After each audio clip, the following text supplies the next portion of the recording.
Alright, so let's start talking about some news that is both a critical hit and a critical miss all at the same time. The team that brought us HBO's The Last of Us is officially making a series based off of Baldur's Gate 3. On paper, this is a wish granted by Friendly Genie. Millions of us have lost hundreds of hours in the beautiful, chaotic world that Larian Studios built.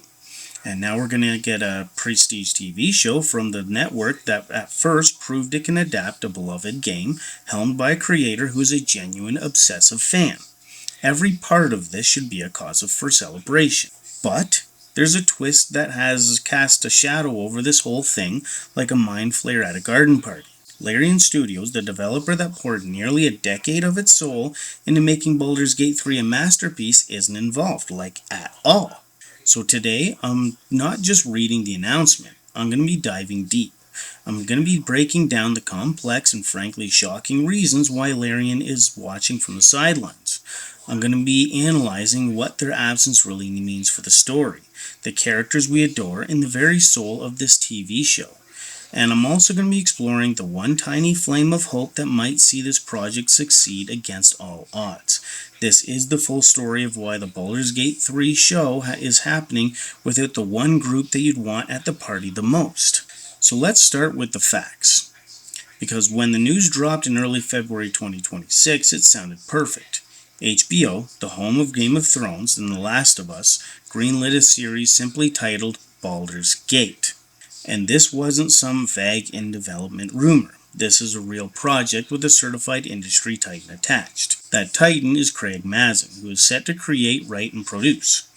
If that name rings a bell, it should. Mazin is the brilliant mind behind HBO's Chernobyl, which is one of the most intense miniseries ever made. More importantly, he's the co-creator of The Last of Us on HBO. Now, the first season of that show was, by all objective measures, a massive success. It earned widespread critical acclaim, numerous awards, and a huge viewership, with the first season finale drawing 8.2 million viewers in the season overall, nearly averaging 32 million viewers per episode. Having his name on this should be a massive vote of confidence, right? But then season 2 came, and the narrative completely changed dramatically. The show experienced a significant, and to many, very shocking decline. The Season 2 finale saw a staggering 55% drop in viewership compared to the Season 1 finale. The second episode alone saw a 31.5% drop from the premiere. This steep decline has been attributed to several factors, including divisive plot choices that infuriated many fans of the game. However, a huge amount of the controversy and online backlash centered around its star, Bella Ramsey, and their portrayal of Ellie, which became a focal point for viewer discontent. The show that was once seen as breaking the video game curse suddenly became a cautionary tale. Now it appears HBO is cutting its losses, with the show reportedly being forced to conclude with its third season. A much shorter run, by the way, than Mazin himself had once indicated that was necessary to tell the full story. And in the middle of this turbulence, the Baldur's Gate series was announced. It's not a retelling of the game, it's a direct sequel set right after the events of Baldur's Gate 3. It will reportedly follow characters both familiar and new as they deal with the world-altering aftermath of the Absolute Crisis. The project is a team-up between HBO and Hasbro Entertainment, with executive producers including Jacqueline Lesso, Cecil O'Connor, and Gabriel Morano from Hasbro. And to make sure they don't accidentally turn a dragon into a badger, Chris Perkins, a former story head at Wizards of the Coast, is on board as a consultant. Now this is where the hype started to turn into confusion. Larian Studios, the team that wrote our favorite dysfunctional companions and built that incredible world, was nowhere to be found in this announcement. It was soon confirmed by multiple sources, including the Game Awards creator Jeff Keighley, that Larian had no direct involvement. In a statement, Craig Mazin expressed his massive excitement for the project, and he revealed he'd spent nearly 1,000 hours playing Baldur's Gate 3. Which is an absurd amount of time, calling it a dream come true and to continue the story. He called himself a devoted fan of D&D in the brilliant way that Sven Venk and his gifted team adapted it, and promised to treat the characters with as much respect and love as we possibly can. So you have a dream on one side, and then you have a baffling omission on the other. How do you make a sequel to Baldur's Gate 3 without the people who actually wrote Baldur's Gate 3? The answer? It isn't a simple mistake. It's a messy reality of intellectual property, business strategy, and a huge difference between making a world and actually owning it. To get why Larian isn't involved, you need to understand the golden rule of the game industry: intellectual property, or IP. While Larian Studios did develop Baldur's Gate 3, they do not own Baldur's Gate. They don't own the name in the world of the Forgotten Realms or the Dungeons & Dragons rule set that it's all based on. All of that belongs to its creator, Wizards of the Coast, which is owned by the entertainment giant Hasbro. Think of it this way. Larian was a master architect hired to build a stunning cathedral on a land they didn't own. They poured their heart and soul into every detail, and the result was a masterpiece. But now that the job is done, the landowner Hasbro is free to hire someone else to add a new wing. Larian has no legal right to be involved at all. This is actually totally normal behavior for licensed games, by the way.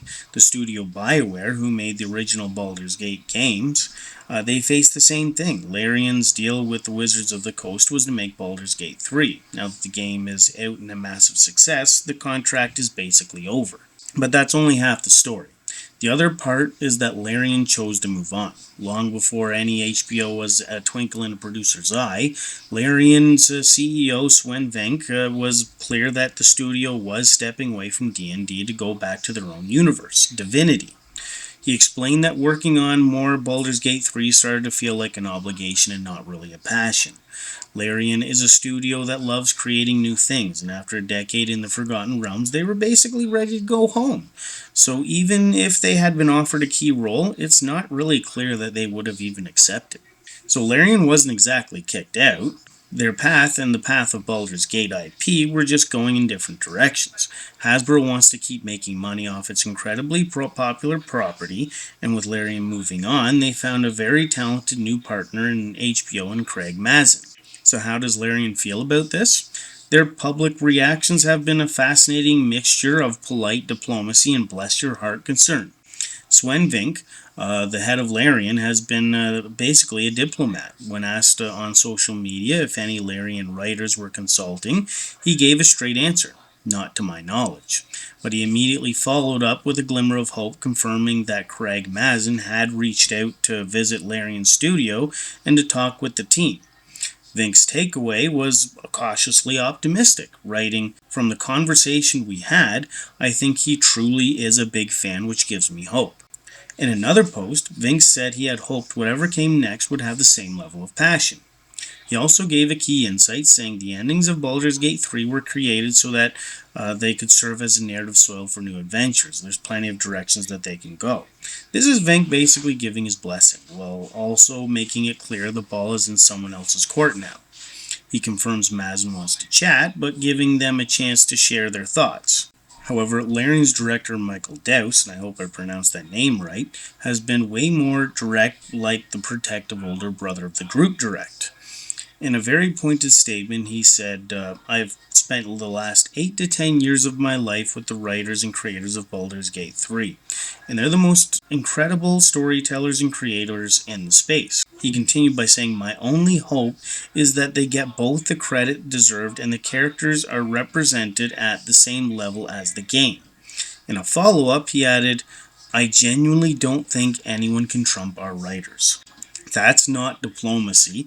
That's a passionate defense of his team and a clear sign of anxiety that many fans feel. That the magic of Baldur's Gate 3 came from a very specific group of people and that their absence might be a fatal flaw.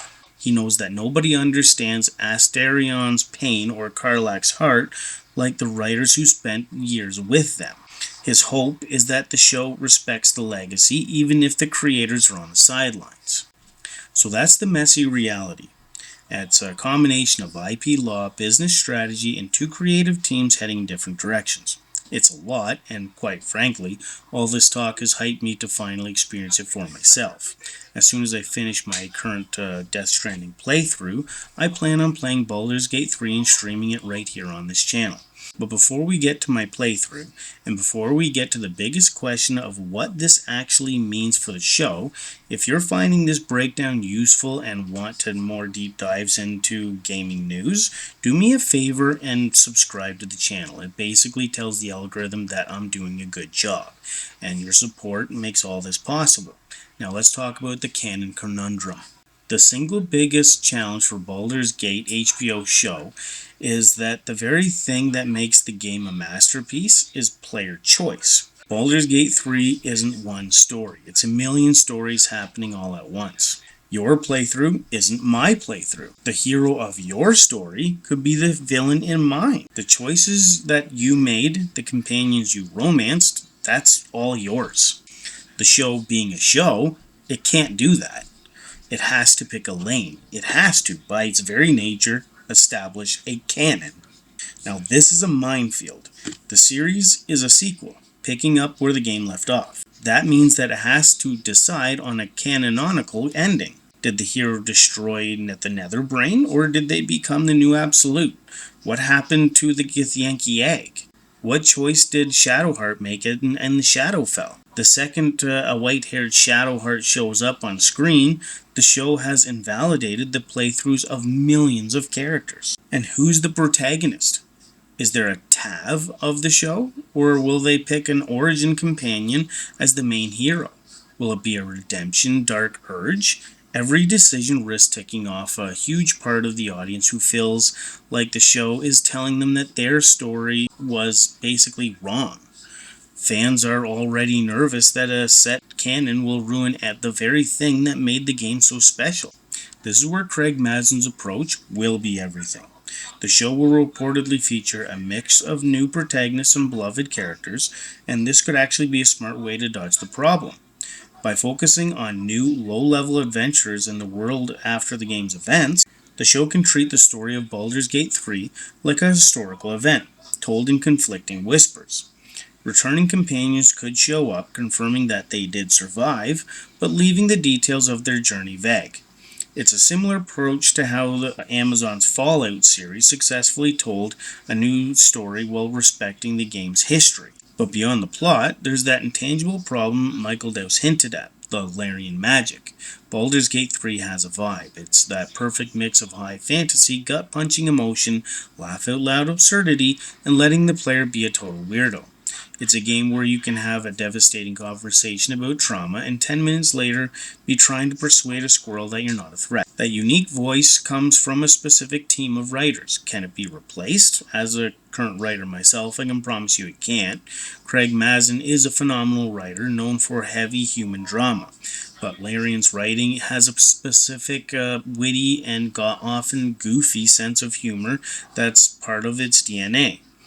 Will Mazin's version of this world have room for talking to the dead, or a wizard whose greatest fear is a cat? This is a real fear. You can hire the world's best chefs, but they can't perfectly replicate your grandmother's secret recipe, because the secret ingredient was her.